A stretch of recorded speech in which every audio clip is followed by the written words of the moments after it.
Hello, it's Jamaison, and I have these lovely dish molds, kind of like a soap dish or a catch-all change dish type thing that I got from Mike recently. You might have seen my unboxing video of those, and I'm eager to play with them. So I went to the shop today, to my favorite art glass city in Lewisville, Texas. Thank you, Cheryl.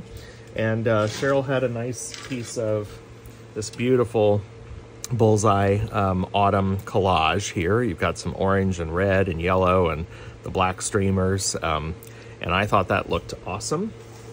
And I thought it would look pretty over some French vanilla. So I am going to make a couple of dishes. I've got an upcoming show, so I'm just going to make a couple of dishes, but I am going to cut one piece that's big enough to do in one of these molds. And so I'll show you that in just a bit, and then I'm going to show you what I'm going to do with the other mold as well.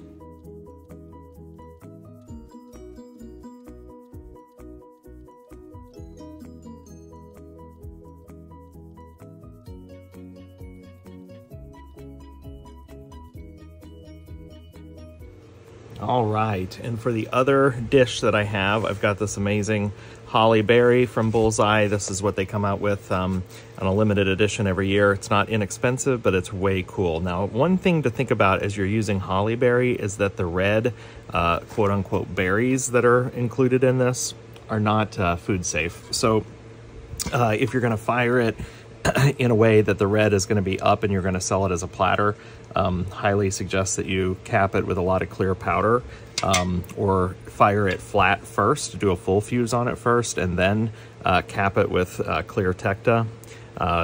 It's up to you to decide how you sell your pieces, but if I'm going to sell it as food safe, I want to make sure that I've made that effort to do that. I am going to back this on white, and because I'm putting it in a little candy dish, I'm not too worried about, or excuse me, in the little soap dish, I'm not too worried about selling it as food safe. I'll just make sure that folks know. And cutting this can be difficult because of that crazy texture that's underneath here. And these berries, by the way, fly off all the time. So you can always, reclaim them and put them back on your piece before you fire it, but they do kind of fly off when you're cutting it. So I have a piece of foam here. This is just packing foam, the kind of thin stuff.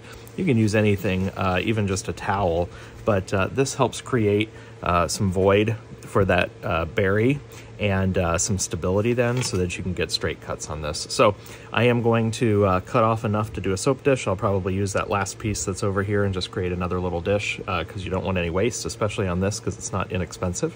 I'm going to go ahead and cut that up, and then I'm going to clean everything up and get it into the kiln for a full fuse.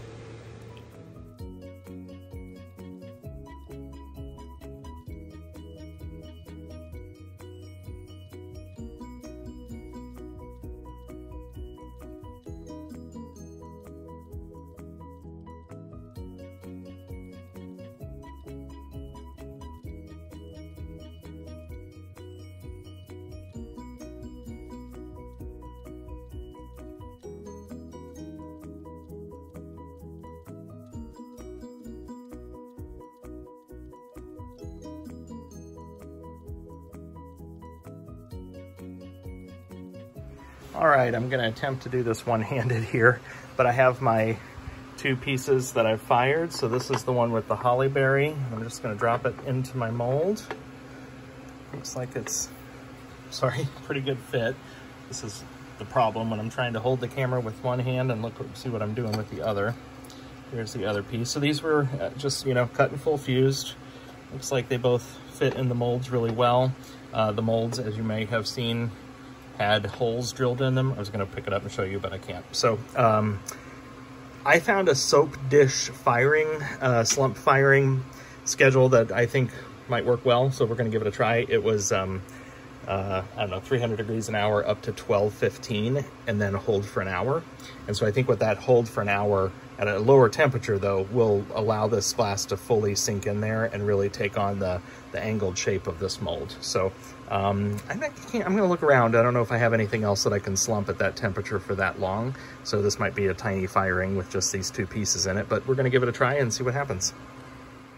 All right, here they are. They both came out of the kiln in great shape. So in my kiln, that ended up being a really good schedule, 1215 holding for, what did I say, 15 minutes. So I'm excuse me, not 15 minutes, an hour, 1215 for an hour. So what that gave me was a really nice slump. There is a flat bottom, so it touched bottom. I got a nice flat bottom on this.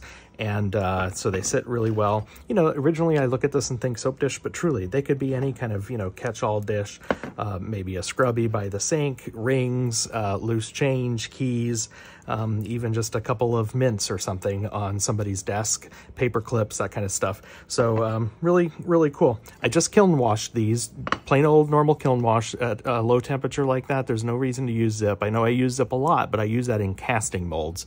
This is just a good old-fashioned slump mold, so no need to use that expensive. And once this has been kiln washed, you can use this really over and over and over again. I don't know, it's hard for me to even guess when the next time is that I might have to kiln wash this. So hope you learned a little bit of something.